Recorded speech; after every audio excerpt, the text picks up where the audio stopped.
What if the quietest man in the room turned out to be the most dangerous one at the table?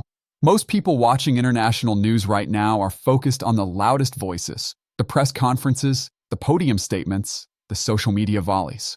But the real story playing out between Canada and the United States is happening somewhere most cameras never point.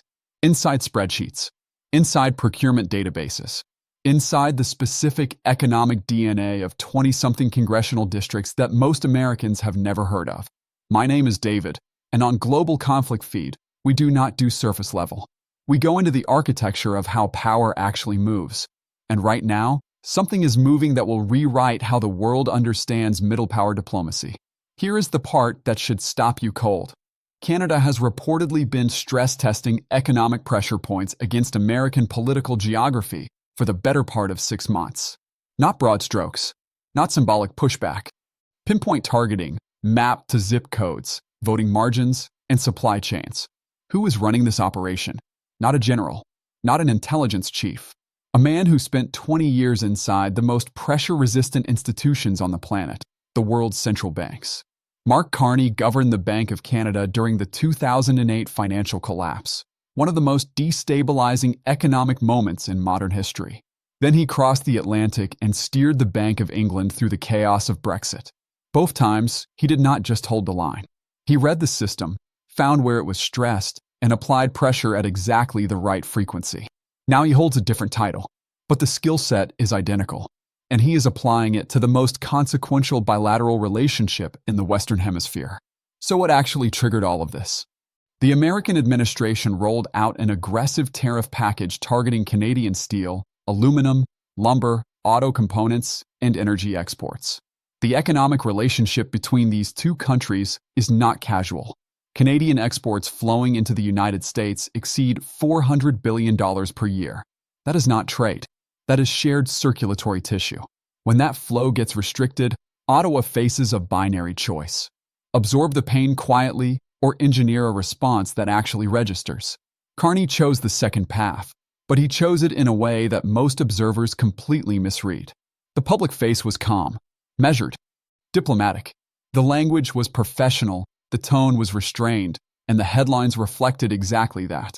But underneath that surface, a very different machine was being assembled. A cross-disciplinary team, economists, political cartographers, trade intelligence specialists, began constructing something that looks less like a negotiating position and more like a targeting system. Their central question was not, how do we retaliate?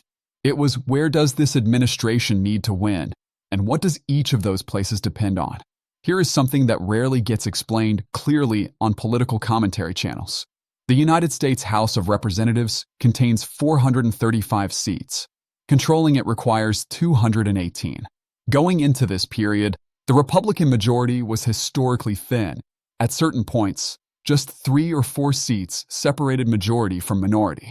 That means you do not need to destabilize a continent to create political consequences.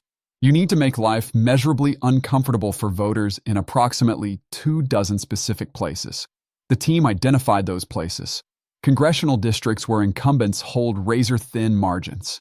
Communities economically threaded into cross-border trade with Canada. Lumber regions in the Pacific Northwest. Auto manufacturing corridors in Michigan and Ohio.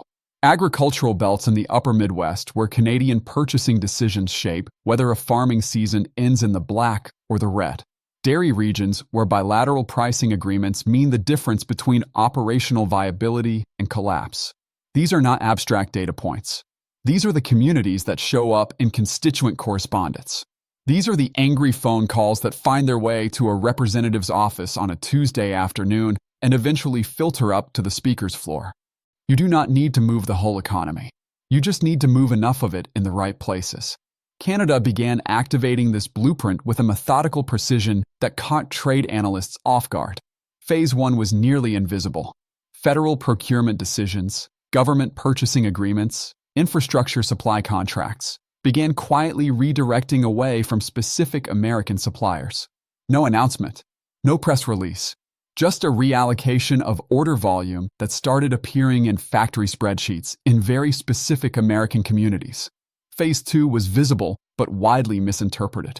Canada announced its own retaliatory tariff schedule, But the product list was not assembled at random.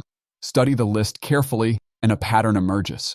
The targeted goods are produced disproportionately in competitive districts. They move through facilities staffed by union workers, exactly the demographic that determines swing outcomes in tight electoral cycles. Economic pressure engineered to carry a political signal, visible enough to matter, subtle enough to be deniable. Phase 3 is the one that almost no coverage has touched. Energy. Canada accounts for roughly 60% of American crude oil imports. The pipeline infrastructure connecting these two countries crosses at fixed geographic points and feeds refineries embedded inside specific American states. The energy dependency runs so deep that even a modest disruption would generate immediate consumer pain and immediate political headlines in those regions. Carney's team did not threaten to cut supply. That would be too blunt, too easy to reframe as Canadian aggression. Instead, they initiated a very deliberate public conversation, in academic language, in infrastructure planning documents, in energy security forums, about Canada's capacity to reroute its export flows toward Asian markets over a 10 to 15-year horizon. Every energy executive on the American side understood the subtext immediately. Continue applying pressure and Canada will spend the next decade building the infrastructure to make this relationship optional. The pain that creates, for American refineries, for pipeline workers, for energy-dependent electoral districts, extends far beyond any immediate tariff confrontation. This is precision leverage, not a blunt instrument swung at the whole system, a scalpel placed directly on the nerve. Now, why does this work at all? There is a fundamental asymmetry in how political pain distributes itself through democratic systems.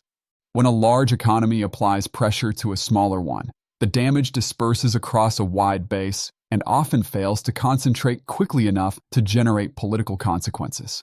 But when a smaller economy retaliates with geographic specificity, the pain concentrates. It lands fast. It generates noise in exactly the places where the governing coalition needs silence. Canada's economy is roughly 1/10 the scale of America's. In a symmetrical economic confrontation, that gap would make retaliation nearly pointless. But political systems do not run on gross domestic product. They run on votes, distributed across districts with specific vulnerabilities. The risk, however, is real. This entire architecture depends on staying below one critical threshold.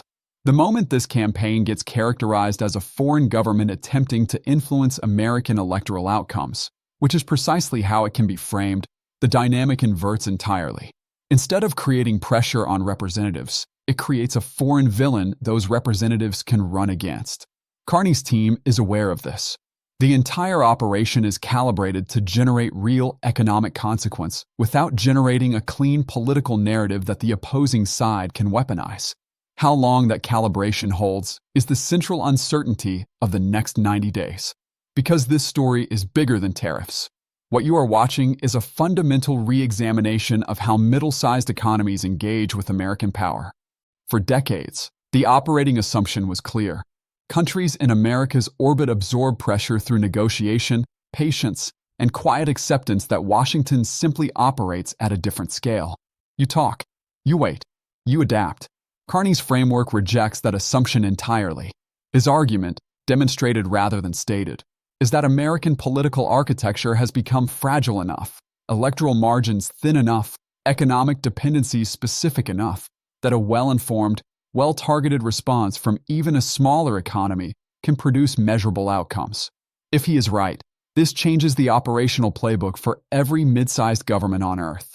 Not just Canada, Australia, South Korea, Mexico, every country that holds a deep economic relationship with Washington and has historically swallowed hard and kept smiling when the pressure came.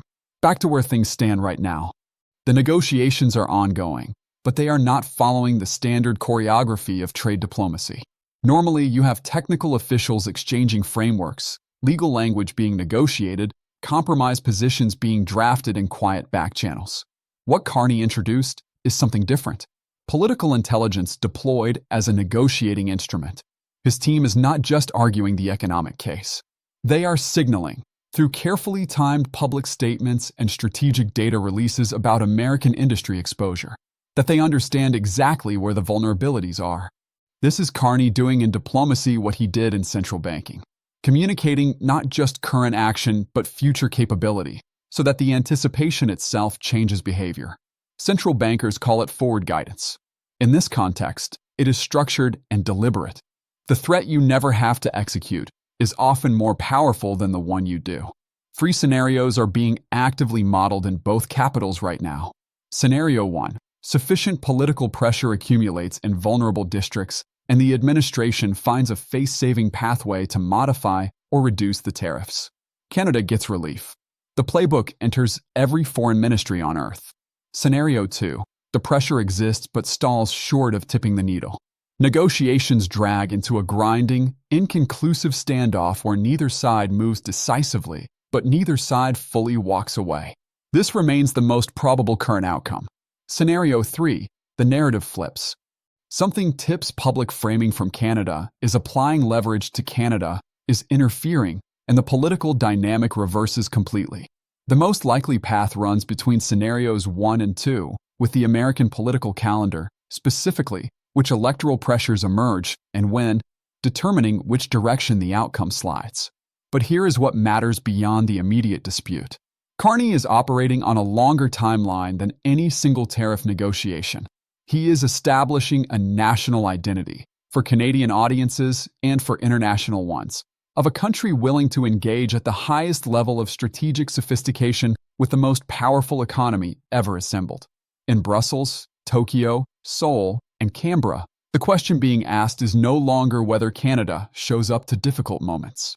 The question is what Carney does next and whether the approach is replicable. You are watching a live transformation. 38 million people sitting adjacent to the largest economy in human history deciding that the era of junior partnership is over. If that shift holds, and that is still an open question, it does not just reshape North American trade dynamics. It reshapes the entire framework through which smaller democracies calculate their relationship with American power. And the man making that calculation is a former central banker with a very quiet voice, a very long memory, and a very precise understanding of exactly where pressure becomes pain. If this kind of analysis matters to you, the real architecture, not the headlines, hit that like button right now and make sure you are subscribed to Global Conflict Feed. David will be back when the next chapter lands. And based on everything we have just walked through, that chapter is coming sooner than most people expect. The targets Carney selected are not only congressional districts. They are a signal. And once a signal like this is sent at this level, it cannot be recalled. The only remaining question is whether Washington is processing it, or whether they are about to learn the answer the hard way.